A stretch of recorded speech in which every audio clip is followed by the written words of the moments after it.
تو وہ جو تھے نا, تو وہ ہمارے محلے میں ایک حکیم تھے, وہ واقعی بڑے اچھے حکیم تھے, دہلی کے, انڈیا کے, اور 100 سال جیے ہیں وہ, بڑے نیک آدمی تھے واقعی. وہ ان لوگوں میں نہیں تھے کہ 2 نمبر. وہ مجھے کہتے تھے بیٹا ایک بات یاد رکھنا, موٹا فقیر اور دبلا حکیم ان پہ کبھی اعتماد مت کرنا. فقیر ہے تو کم بخت اتنا موٹا کیوں ہے تو, اور حکیم ہے تو اتنا باریک کیوں ہے تو, اپنی صحت تو بنا نہیں سکا, دوسروں کو کیا صحت دے گا تو. ابھی جم ٹرینر آ رہے ہوتے ہیں کچھ یوٹیوب پہ, یہ کرو پھر یہ کرو, آدمی ان کی اپنی فزیکل فٹنس دیکھتا ہے, آدمی حیران ہو جاتا ہے بھائی کہ تو اپنے آپ کو تو دیکھ تو. تو وہ جو تھے نا, وہ جب ڈاکٹر صاحب کو میں نے دیکھا, میں صرف آپ کو لوگوں کی نفسیات بتا رہا ہوں, کتنے ترقی یافتہ ملکوں میں, کتنے پڑھے لکھے علاقوں میں, کتنے مالدار لوگوں میں بھی کیسے کیسے لوگ بیوقوف بنتے ہیں. تو وہ کہنے لگے کہ ایک وہ بہت عظیم ڈاکٹر ہے, ایک مولانا صاحب بیٹھے ہوئے تھے, بڑے اچھے قابل مفتی ہیں, وہ کہنے لگے مفتی صاحب جب آپ ملو گے نا, واقعی مجھے کہنے لگے وہ اتنا زبردست ڈاکٹر ہے کہ اس پہ دبئی پہ بھی پابندی لگی, دبئی میں, کیونکہ اس کی وجہ سے سب ڈاکٹروں کی کلینکیں بند ہو رہی تھیں. اس کو امریکہ سے نکالا گیا, اس کی وجہ سے وہاں سب کا منجن بند ہو رہا تھا. اس کو یو کے سے نکالا گیا, کیونکہ یو کے میں لوگوں کو لگا کہ جب یو کے میں رہا نا تو ہماری میڈیکل سائنس تو بند, ہماری دکانیں تو بند, ایک ہی آدمی بھائی. تو سیاست سمجھ رہے ہیں, یعنی سب کی دکانیں کیا ہو رہی تھی ڈاکٹروں کی, بند. اس لیے اس پہ میں اسی وقت میں نے کہا بھائی اس کو تو یو کے سے بھی بھگایا ہے. یعنی یار ہماری قوم کی مینٹیلٹی دیکھو آپ, جو چیز نیگیٹو ہے وہ اس کو پازیٹو لے رہے ہوتے ہیں, جو پازیٹو ہے اس کو نیگیٹو لے رہے ہوتے ہیں. تجزیہ کرنا بہت مشکل کام ہے بھائی, کھوپڑی چاہیے اس کے لیے. تو وہ میں کسی عرب کنٹری کے ڈاکٹر کا بتا رہا تھا, تو انہوں نے کہا دبئی میں بھی ماشاءاللہ ان پہ پابندی لگ گئی, الحمدللہ یو کے میں بھی, کیونکہ اتنی بڑی شخصیتیں کہ سب ڈاکٹروں کی دکانیں کیا ہو رہی تھیں, بند ہو رہی. مجھے اندازہ ہو گیا کوئی بہت بڑی فلم آئی ہے مارکیٹ میں. خیر جب میں گیا پھر انہوں نے علاج بتایا, فلاں بیماری کا یہ علاج ہے, فلاں بیماری کا, جو ہم نے کبھی سنے بھی نہیں. تو میں تو نہیں بیٹھا گیا, اٹھ کے جانے لگا, لوگوں نے مجھے بٹھایا, میں نے کہا یار پھینک رہا ہے اس کو, پھینکنے تو بیچارے کو, تو تم لوگ اس سے کہتے ہیں نہیں اس کے ہاتھ میں اللہ نے بڑی شفا رکھی ہے. میں نے کہا تمہارے لیے رکھی ہوگی بھائی, یہ کون سی ایک چیز آئی ہے. تو جیسے ڈاکٹروں میں کوئی ایک ڈاکٹر آئے اور سب ڈاکٹروں کو کہے کہ یہ سارے میرے خلاف اس لیے ہو گئے ہیں کہ ان کی دکانیں بند ہو رہی ہیں, تو تواتر ان زیادہ ڈاکٹروں کے ساتھ ہے. تواتر ایک صحیح نہیں ہو سکتا میرے بھائی, ایک کو صحیح قرار دے کر سارے ڈاکٹروں کو آپ بولو گے یہ پاگل ہو گئے ہیں, ایسا نہیں ہو سکتا. حکیم آتے ہیں یوٹیوب پہ دیکھ لو, میں وہ چیز لے کر آیا ہوں بھائی, کوئی حکیم نہیں بتائے گا تمہیں. یہ کیوں نہیں بتائے گا, وہ مریخ سے آئے ہوئے لوگ ہیں, وہ اس زمین میں پیدا نہیں ہوئے, تو کیا لے کر آیا ہے جو کوئی نہیں بتائے گا. تیرے پر الگ سے کوئی 5ویں آسمانی کتاب نازل ہوئی ہے. تو یہ اب میں اصل ٹاپک اسی طرح یاد رکھو, جب کوئی مذہبی اسکالر ہوتا ہے نا کہ میں آپ کو بتا رہا ہوں, یہ بات آپ کو کوئی بھی نہیں بتائے گا, سمجھ لو یہ بھی کیا ہے, منجن. پروفیسر غامدی صاحب کو جب آپ سنیں گے نا تو آپ کو لگے گا یہی ٹھیک ہے, باقی سارے علماء صلحاء دنیا میں غلط.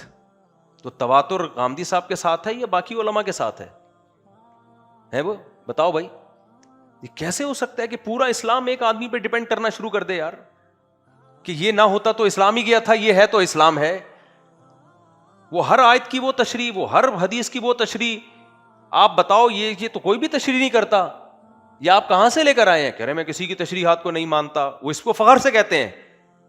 اور لوگ اسی چیز کو پازیٹیو لے کے جاتے ہیں کہ یار بندہ ہے وہ کسی کی تشریح کو نہیں مانتا, کسی کی تفسیر کو نہیں مانتا, کوئی فقہا کیا کہتے ہیں, محدثین کیا کہتے ہیں, نہیں کہتے ہیں بھائی میں نے دین کو سمجھا, ان سب لوگوں کو سائڈ پہ لگا کے میں نے اپنی عقل سے خود سمجھا ہے, یہ ہے بندہ. حالانکہ یہ چیز نیگیٹو ہے, یہ پازیٹیو نہیں ہے, لیکن اس نیگیٹو کو آپ کیا کے لے کے جا رہے ہو, پازیٹیو لے کے. جیسے وہ ڈاکٹر صاحب کے گھر جمع ہو گئے تھے سارے لوگ, ساری باتیں نیگیٹو کر رہا ہے, مجھے دبئی سے بھی نکال دیا, اور لوگ کہہ رہے ہیں یار تھا یار کوئی کہ دبئی کے ڈاکٹروں کی بھی دکانیں بند کر دی تھی, اتنا پہنچا ہوا تھا یہ, یو کے سے بھی اس کو نکال دیا, لندن کے ڈاکٹروں کی دکانیں بند کر رہا ہے. تو سارے تو ادھر ہی جا رہے ہیں. میں اکیلا تھا اور میرے ساتھ ایک ڈاکٹر کے بھائی تھے, وہ بھی کہہ رہے ہیں یار میری سمجھ میں نہیں آ رہا, میں اکیلا اور ایک ڈاکٹر کے بھائی. میں نے کہا یار یہ چیزیں تو نیگیٹو ہیں, تو کیوں نکالا تجھے دبئی سے بھائی, تجھے لندن سے بھی نکال دیا, تجھے فلاں جگہ سے نکال دیا, اب ہمیں بیوقوف بنانے کے لیے تو یہاں آیا ہوا ہے.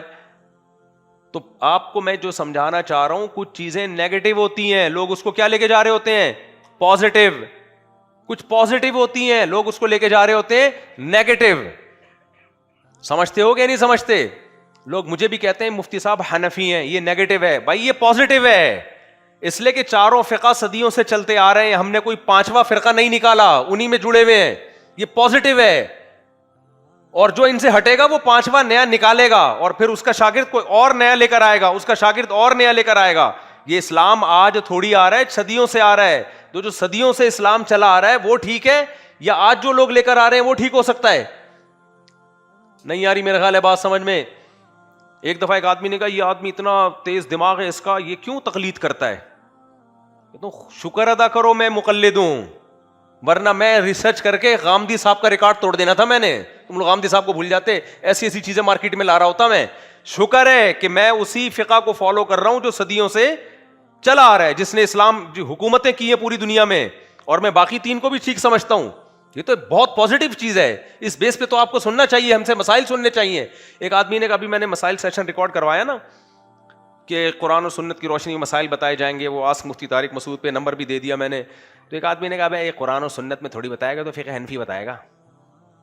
ٹھیک ہے, پھر آپ ان لوگوں سے سن لو جو چاروں فقہ میں سے کسی ایک کو فالو نہیں کرتے. پہلی بات تو فقہ حنفی کیا تورات اور انجیل سے مسائل بتاتا ہے؟ وہ بھی تو قرآن و سنت ہی سے نکالے گئے ہیں. تو ٹھیک ہے, پھر آپ اس کو سنو جو کہتا ہے میں چاروں میں سے کسی کو نہیں مانتا, میں ڈائریکٹ قرآن و سنت سے مسائل بتاتا ہوں. پھر سب سے پہلی فرصت میں آئیں گے غامدی صاحب, پھر آپ مسائل ان سے سیکھو. آپ کانوں کو ہاتھ پکڑ لو گے, آپ بولو گے بھائی یہ تو ہم نے تورات انجیل میں بھی ایسے مسائل نہیں پڑھے ہیں. اب ہمارا لبرل طبقہ تو ان کو بہت سنتا ہے, کیونکہ وہ تو دین میں بالکل زیرو ہے نا, اس لیے وہ سنتا ہے کہ یار زبردست باتیں. وہ زبردست نہیں ہے بھائی, وہ آپ کو لگ رہی ہیں. جب حدیث کی حجیت ہی کا انکار کر دیا تو پھر رہ کیا گیا؟ باقی اسکالروں کو آپ سنو گے وہ سب اپنے اجتہادات لا رہے ہوتے ہیں, اور یورپ امریکہ میں تو ایک ادھم مچی ہوئی ہے, ہر اسکالر کا فتویٰ دوسرے سے مختلف. جتنے مسائل سینٹر کھول کے دیکھو گے سب کی رائے دوسرے سے الگ, اور ہر آدمی لیبل لگا رہا ہوگا قرآن و سنت, قرآن و سنت. تو یہ دیکھنے میں پازیٹیو لگتا ہے, حقیقت میں کیا ہے؟ یہ نیگیٹو ہے. ہمارے ایک دوست تھے عالم بنے امریکہ جا کے, تو وہ پہلے انہوں نے کہا یار میں عالم بنوں گا, کسی مسلک وسلک میں نہیں بنوں گا, میں ڈائریکٹ قرآن و حدیث کا عالم بنوں گا. تو جب وہ بنے نا تو وہ کھچڑی سی پک گئی, ان کو خود ہی سمجھ میں آ رہا تھا میں ہوں کیا. دوست بعد میں بنے, وہ پہلے دوست نہیں تھے میرے. وہ کھچڑی سی پک گئی, وہ خود کانفیڈنس نہیں ان میں کہ یار میں کدھر جا رہا ہوں, میں کوئی مرتب چیز ہی نہیں ہے. ہر مسئلے کی تحقیق کرو یا کتابوں میں تلاش کرو تو کتابوں میں نہیں پتا, حنبلی فقہ میں دیکھیں, شافعی میں دیکھیں, اہل حدیثوں میں دیکھیں تو قدیم اہل حدیث تو تھے ہی نہیں. پھر ابن تیمیہ کی کتابیں دیکھنا شروع کی تو وہ تو 99% تو وہ حنبلی ہیں. پھر ان کو فالو کیوں کریں, ان کی رائے سے بھی تو اختلاف کر سکتے ہو, تقلیدی کرنی ہے. اتنے بوکھلائے. پھر کسی عرب عالم کے پاس گئے, انہوں نے کہتے ہیں کہ یار میں تو پڑھ تو لیا ہے لیکن میں خود عجیب سا ہو گیا ہوں میں. تو کہتے ہیں اس عرب عالم نے کہا کہ دیکھو صدیوں سے, جب سے یہ چاروں فقہ مدون ہوئے نا, صدیوں سے علماء کسی ایک فقہ میں ہی عملی طور پر پڑھتے چاروں فقہ ہیں, لیکن عمل کے لیے کسی ایک کو اختیار کرتے ہیں. پڑھتے تو علماء سب کچھ پڑھتے ہیں, عمل کے لیے. تو اب آپ پراپر وے میں نا ان چاروں میں سے کسی ایک فقہ کو پراپر پڑھو, اور پھر باقیوں کو بھی پڑھو, اور عمل کے لیے کسی ایک کو اختیار کر لو. پھر ان کا میرے پاس فون آیا, صاحب میں نے اپنی زندگی کا بہت بڑا حصہ برباد کر دیا ہے. تو مجھے کہنے لگے آپ مجھے فقہ حنفی پڑھا دیں. فون کیا انہوں نے مجھے کہ میں پراپر فقہ حنفی ایک فقہ پراپر پڑھوں نا میں بیٹھ کے. تو میں نے کہا میرے پاس تو ٹائم نہیں ہے بھائی, میں بھی آپ کو کیسے بیٹھ کے پڑھاؤں, کسی ادارے میں داخلہ لیں جا کے. تو عملی طور پر کچھ چیزیں دیکھنے میں, باتیں کرنے میں بہت اٹریکٹیو اچھی لگ رہی ہوتی ہیں, پریکٹیکل لائف میں وہ کیا ہوتی ہیں؟ زیرو ہوتی, ان کی کوئی ویلیو نہیں ہوتی. تو اس لیے یہ بہت دماغ کی بات ہوتی ہے. دیکھو اور آسان میں مثالوں سے بات سمجھاتا ہوں. آپ کے ہاں کوئی داماد جب آتا ہے رشتہ لینے کے لیے, بھی داماد بنا نہیں ہے, سیدھی باتیں کر رہا ہوگا نا آپ کو برا لگے گا, باتوں کو گھما رہا ہوگا آپ کو کیا لگے گا؟ اچھا لگے گا. ہوتا ہے کہ نہیں ہوتا؟ میں اپنی مثال دے دوں, دینے میں کوئی حرج نہیں. پرانی بات ہے, 2000 ایک دفعہ میری شادی کب ہوئی تھی, 2008 یا 9 کی بات ہوگی. یہ واقعہ میں پہلے بھی بیان کر چکا ہوں. میں گیا تو میں نے جب پیغام بھیجا تو انہوں نے کہا آپ کے تو نکاح میں پہلے سے زوجہ بھی ہے, بچے بھی ہیں, تو آپ کیوں کر رہے ہیں؟ اب 2 نمبر بات کیا ہوتی, ایکچولی ہماری گھر میں بنتی نہیں ہے, اصل میں میں بہت ٹینشن میں ہوں, میری وائف کو یہ مسئلہ ہے تو فلانا مسئلہ ہے تو ڈمکانا مسئلہ ہے, ایکچولی کر کے وہ کہتے یار یہ تو واقعی بیچارے کو بہت شدید ضرورت ہے اور یہ بہت باوفا آدمی ہے اپنی بیوی کے ساتھ, لیکن مجبوری ہے جس کی وجہ سے یہ کر رہا ہے, اور بیٹا آپ کماتے کیا ہو؟ کل بس اللہ کا دیا ایسا, بے فکر رہے ہیں, ابھی کمائی کا نہیں پوچھو آپ, کمائی ابھی دیکھو گاڑی میں آ رہا ہوں, کار چلا کے آؤں, کار تھی میرے پاس FX تھی پرانی قسطوں پہ, 3,000 روپے قسط تھی اس کی, 40,000 کی خریدی تھی, 3,000 قسط تھی. ڈینٹر کے پاس گیا تھا کہ اس کی چھت چپکی ہوئی ہے تو سیدھی کرنی ہے, اس نے کہا ہاتھ سے کر دو, یوں کی تو ہوگی. میں نے کہا بلا وجہ میں نے اتنی ٹینشن لی ہوئی تھی, آپ اس کو مذاق سمجھ رہے, حقیقت بتا رہا ہوں. تو وہ یوں کیا, میں نے کہا بھائی اتنا ڈینٹنگ پینٹنگ کا کام اتنا آرام, میں نے کہا پینٹ بھی میں پھر خود ہی کر دیتا ہوں اس کو بیٹھے. تو خیر اس میں رشتہ لینے کے لیے گیا تھا, تو میں نے کہا بھائی گاڑی ہے, اپنی ذاتی گاڑی ہے وغیرہ وغیرہ باتیں کرتا, تو مجھے یہ غم نہیں تھا کہ لازمی ہو. میں نے کہا ہو جائے ٹھیک ہے, نہیں ہو ٹھیک نہیں ہے. تو میں نے بول دیا, میں نے کہا بھائی میرا پہلی وائف سے کوئی جھگڑا نہیں ہے, میری ان سے اولاد بھی ہے, میں ہنسی خوشی زندگی گزار رہا ہوں. میں نے ان سے کہا دیکھو بھائی مسئلہ یہ ہے کہ میری ایک نظریہ ہے کہ اس زمانے میں مرد کو دوسری شادی کرنی چاہیے, تو میں گھر دے رہا ہوں اور دیکھ لیں آپ آ کے. تو کیا آپ کے خاندان میں؟ میں نے کہا خاندان والے سارے میرے بائیکاٹ کر کے بیٹھے ہوئے ہیں, تو میں جب ایک بیوی بچوں کو پال رہا ہوں تو آپ دیکھ لیں مجھے. تو وہ انکار کر دیا انہوں نے, تو جو مستورات تھی نا گھر کی انہوں نے انکار کر دیا. تو میرے جو سسر تھے نا, ابھی انتقال ہوا ان کا 1 سال پہلے, اللہ ان کی مغفرت فرمائے, انہوں نے کہا یار یہیں کرنی ہے اپنی بیٹی کی شادی. 6 مہینے بعد انہوں نے ہاں کی. انہوں نے کہا یار بندے میں ایک چیز صحیح نظر آ رہی ہے, بات کو گھما نہیں رہا ہے. صحیح ہے نا, بات کو گھما نہیں رہا ہے, گھما نہیں رہا ہے بات کو. کوئی یہ نہیں کہ یوں اور وہ, جو ہے اس نے گھر بھی دکھا دیا, بھائی یہ گھر ہے, یہ میری آمدن ہے, آپ دے دیں تو نوازش آپ کی, نہیں دیں گے تو انہوں نے مجھ سے کہا کہ ہم نہیں دیں گے, تو میں نے کہا پھر کہیں اور ٹرائی ماریں گے ہم. میں نے ایسے بولا کہیں اور ٹرائی کریں گے. تو پھر ان کی بات مجھے یاد ہے, انہوں نے پھر اپنے گھر میں بولا کہ آج کل تم لوگوں کو نا, میں یہ نہیں کہہ رہا میں بہت 1 نمبر ہوں, اللہ جانتا ہے میں کیا ہوں, لیکن ان کی الفاظ میں نقل کر رہا ہوں. انہوں نے کہا یار آج کل مسئلہ یہ ہے کہ صحیح آدمی سمجھ میں ہی نہیں آتا کسی کو, جب تک باتوں کو گھمائے گا نہیں, الٹی باتیں نہیں کرے گا, اس وقت تک سمجھ میں نہیں آتا بندہ. تو وہ 6 مہینے سوچتے رہے کہ بندے نے اپنی پوزیشن بتا دی ہے, بھائی یہ آمدن ہے اور اس طرح سے رکھنا ہے, اور پہلی بیوی سے کوئی جھگڑا نہیں ہے, کوئی لڑائی نہیں ہے, کچھ بھی نہیں ہے, پہلی بیوی راضی ہے, نہیں راضی بھی نہیں ہے, یہ بھی میں نے بتا دیا, کوئی راضی بازی نہیں ہے بھائی. پھر عین وقت پہ انہوں نے مجھ نکاح تو کر لیا انہوں نے, لیکن انہوں نے خود بتایا کہ ہم اپنے خاندان کو کیا منہ دکھائیں گے کہ آپ کے خاندان سے کوئی آ ہی نہیں رہا, تو پھر آپ ایسا کرنا کہ لے آؤ کسی کو بھائی بنا کے, کسی کو بھابھی بنا کے لے آؤ. تو پھر یہاں ہماری مسجد کمیٹی کے اس وقت صدر تھے, طارق بھائی نام تھا ان کا. ان سے میں نے کہا ابھی فی الحال آپ 1 دن کے لیے مجھے بڑے بھائی کے طور پہ ادھار چاہیے, اور میں نے کہا اپنی وائف کو بھی لے آئے میری بھابھی بنا کے.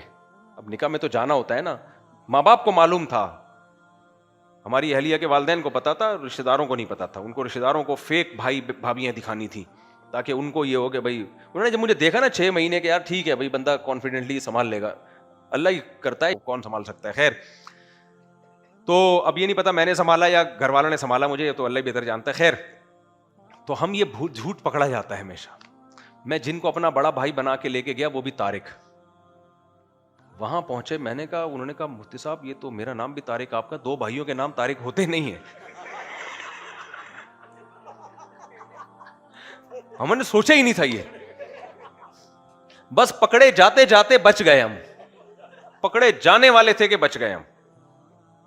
پھر ہم نے نام وہاں جمشید یا کوئی نام چینج کیا فوراً. میں نے کہا بھائی خدا کے لیے یہ تو عجیب سا ہو جائے گا. انہوں نے 2 بھائیوں کے نام طارق کیسے ہو گئے؟ تو خیر نکاح بڑا ہو گیا. بعد میں اچھا انہوں نے یہ بھی نہیں بتایا تھا اس کے نکاح میں پہلی زوجہ موجود ہے. ماں باپ اپنی بچی کے لیے سوچ رہے ہوتے ہیں الگ اینگل سے, رشتے دار الگ اینگل سے سوچتے ہیں. تو نہ پہلی والی کو معلوم, رشتے داروں کیا, پھر میں نے کس سے سنائے میں اپنے بیان میں کہ لاہور گیا تو کیسے گیا, ایک کو یوں اتارا جا کے, ان کو پتہ نہ چلے کہ دوسری بھی ادھر. ان کے بہت, ابے ہماری زندگی ایسے گزری ہے نا کہ کبھی آپ اکیلے میں خوشبو لگا کے آؤ گے تو میں بتاؤں گا. خیر, تو میں یہ عرض کر رہا تھا میرے بھائی خبر متواتر غلط نہیں ہو سکتی. اسی طرح یہ نہیں ہو سکتا کہ دین کسی ایک آدمی پہ نازل ہوا ہو. علماء صلحاء کا ایک طویل سلسلہ ہے. ہاں جیسے ڈاکٹروں میں غلط بھی ہوتے ہیں صحیح بھی ہوتے ہیں, لیکن یہ نہیں کہ سارے ڈاکٹر غلط ہو جائیں. ایسے ہی مولویوں میں 2 نمبر بھی ہوتے ہیں 1 نمبر بھی ہوتے ہیں, لیکن یہ نہیں ہو سکتا کہ سارے مولوی غلط ہو جائیں اور 2-4 لوگوں جن پر اسلام ڈیپینڈ کرنا شروع کر دے. یہ ممکن نہیں ہے. تو اب میں جلدی سے بات کو سمیٹتا ہوں جو میں علمی بات لے کے چلا تھا. خبر متواتر جہاں ہوگی تو خبر واحد کو خبر متواتر پہ ترجیح نہیں دی جائے گی. یہ جو امام ابو حنیفہ کے بعض مسائل آپ کو لگتا ہے نا حدیث کے خلاف ہیں, وہ قرآن کے مطابق ہوتے ہیں تو اس لیے انہوں نے حدیثوں میں تعویل کر دی ہوتی ہے. قرآن کے مطابق ہوتے ہیں اس لیے انہوں نے حدیث میں تعویل کر دی ہوتی ہے.